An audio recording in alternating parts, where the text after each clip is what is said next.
Most players, when they're struggling with their putting, they wind up going somewhere and working on their stroke, thinking that their line is probably wrong. When in fact, for most players, spending more time working on your speed would help you far more than working on your line. So what we have here is a speed drill to work on your putts from 5 to 15 feet.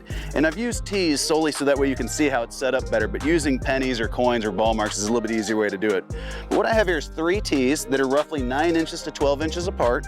And then from the first tee to this tee is 5 feet, and then another 5 feet, and then another 5 feet.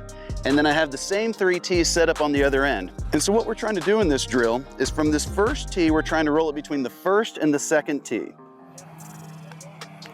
If I'm successful, I turn and I roll the putt in the other direction between the first and the third tee.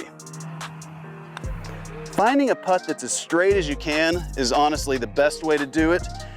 If the putt has a little bit too much break, it obviously gets a little bit difficult. But when you're successful in both directions, you move 6 inches further away from this one set. And again, we're rolling to the first and the second. And we continue doing this all the way until we get to the tee in the middle. And once we get there, now rolling down this hill, we start trying to roll it between the first and the third tee.